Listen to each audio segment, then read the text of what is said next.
A burst of creativity and intellectual rebirth took Harlem by storm in the early 1920s.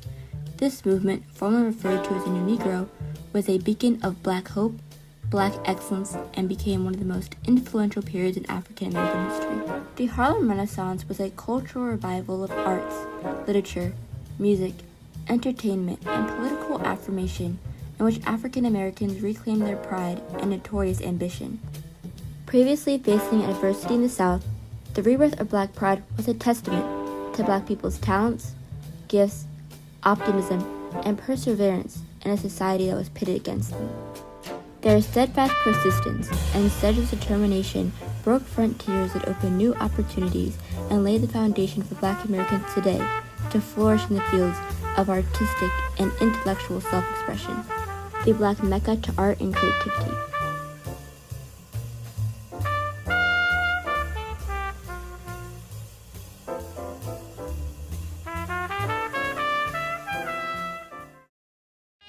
Prior to the Renaissance, the United States was just coming out of Reconstruction and Black codes when Jim Crow laws were in full force, which legalized racial segregation. As a result of Jim Crow, Black Southerners were constantly burned, lynched, and bombed by white people.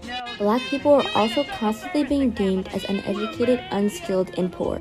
This idea was popularized through minstrel shows of the early 1900s, which showed white people depicting Black people as fools. Every Southern African American had to think about, what should we do? Should we go or should we stay? For many of these people, it was a matter of life and death, literally. Known as the Great Migration, Black people left for the cities in hopes of achieving the American dream. The North was the promised land. African Americans were tired of the violence and discrimination they faced in the South and hoped to obtain more opportunities for themselves and their children. They would no longer stand for the stereotypes and inaccurate representations of Blackness. This shift in dramatic thinking was thanks to James Weldon Johnson, Marcus Garvey, and W.E.B. Du Bois. The Talented Tenth was a leading contributor to the New Negro. It stated that the 10% out of Black people who were highly educated would lead the Black community to equality. The Talented Tenth idea was absorbed by philosophers. Members including Du Bois were part of the Negro movement. This movement was led to fight for school integration and voting rights. Despite not achieving the desired outcome of social freedom, it ultimately gave Black people hope for a future of equality. This sparked the creation of the NAACP, whose mission goal is to achieve equal political and education rights, along with ending all discrimination. Du Bois ran The Crisis, which was the NAACP's monthly magazine. The Crisis became one of the most influential Black publications in the nation. World War I confronted the United States, and Black soldiers enlisted in the war immediately. This was the opportunity for them to show their worth and capability. Henry Johnson and the 369th Infantry won the Croix de Guerre Medal. This was a supreme mark of honor for holding the line under continuous fire. The regiment's famous jazz band also went on tour during the war and brought fame and recognition to the Army and Harlem. The Harlem Hellfighters marched down the streets of Harlem celebrating their victory. The win instilled a new sense of empowerment in Black Americans, which led them straight to the front doors of the Harlem Renaissance. This gave an American Negro for the first time a sense of himself beyond a savage or a clown. It is created and will create. While James Baldwin was not around during the Roaring Twenties, he echoed the message of the entire Harlem Renaissance. America was finally beginning to recognize the talents and efforts of African Americans. The era also saw the burgeoning of literary work by and about African Americans, which the writer Alain Locke compiled into an anthology. He called it The New Negro, and its name came to define a movement.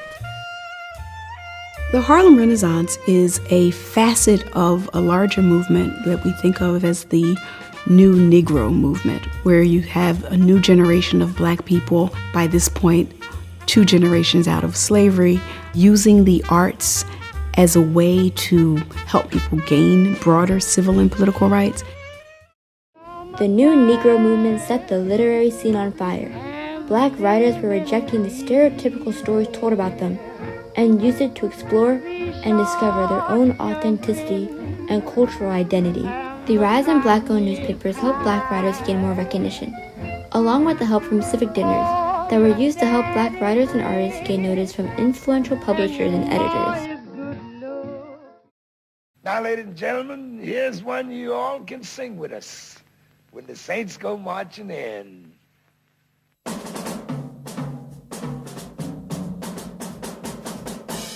Jazz and blues music became a central figure during the Harlem Renaissance. The rise of speakeasies in Harlem brought and popularized jazz. These became centers for music and dancing. Jazz is described as an exuberant, carefree music with a driving melody that everyone can enjoy and dance to. Orchestral piano became a popular skill performed at clubs during the Renaissance, along with the dance style of tap being performed and popularized. Bold, exciting forms of black music evolved, along with venues to listen and dance to this music. Blues and jazz clubs became a central part of life in Harlem, where artists such as Louis Armstrong and Duke Ellington, Bessie and Mamie Smith rose to prominence. Began to cry. He went away and never even said goodbye. Rent parties became a bigger celebration of nightlife in Harlem. Due to rent being outrageous in Harlem, people would throw rent parties as a means of getting extra cash. Alila Walker, formerly known as the hostess of the Harlem Renaissance, would throw some of the most lavish parties where black and white people alike socialized. Her parties gave black people a free and safe space to entertain and express themselves after a long day of work. Walker also established her famous literary salon known as the Dark Tower. Social events like these gave black people the opportunity to feel uptight in their own community. The Renaissance completely changed black representation in theater. One of the most popular black casted shows to make it to Broadway was Shuffle Along. It starred the notable Paul Robeson and Josephine Baker. Music and dance in the musical set the stage for the Roaring Twenties. Oscar Micheaux is a pioneer for black filmmaking. He used film to tell the African American experience. Micheaux's films walked a fine line between entertainment and social commentary. Tackling taboo subjects like miscegenation and the brutality of rape, Micheaux chose to articulate harsh, largely unspoken truths about black life through his art. Just like Oscar Micheaux, black art was used to embody authentic black creativity and challenge white America. Famous photographer James Van Der Zee used his work to legitimize the black urban immigrants' pride in their identity. He made sure that each photograph captured the extraordinary sense of self-esteem, style, and optimism. The Harlem Renaissance completely changed how black people viewed themselves. The self-portrait of African American life, identity, and culture that emerged from Harlem was transmitted to the world at large, challenging the racist and disparaging stereotypes of the Jim Crow South. America finally gave public recognition to the art and work created by African Americans. Harlem began to suffer after the stock market crash on October 12, 1929, which caused the Great Depression. Black people were losing their jobs at a faster rate than white people did. This caused many families losing their homes, resulting in many living in the slums of Harlem. Communist ideals and increased arrival of segregation made many black people lose hope. The NAACP shifted its focus to helping black families have meals. Art was no longer the focus, so many successful artists left. This was also due to the divide of the older generation and younger generation with where blackness stands.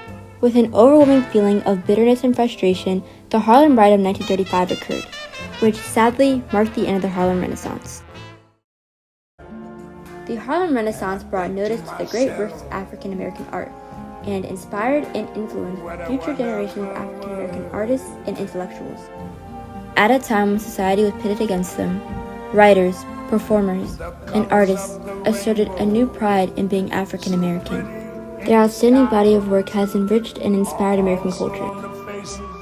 Setting the stage for the civil rights movement that would occur 30 years later, all the way down to the Black Power movement, the Harlem Renaissance told the world that African Americans were not afraid to celebrate their heritage. Pioneers of the Renaissance overcame racial frontiers that allowed the black community to physically and mentally embrace their culture and identity, while also fighting against injustice. Music and dance elements performed by Prince, Michael Jackson, Nina Simone, and James Brown are a testament to the creativity and talent inspired by the Renaissance. Writers like James Baldwin and Alice Walker learned their craft through the Renaissance. The Renaissance showed black people how they wanted to be represented on screen. After overcoming slavery, oppression, and mistreatment, black people were the people they had finally wanted to be. Out of the most distressing times, African Americans made an extraordinary art that would influence society endlessly.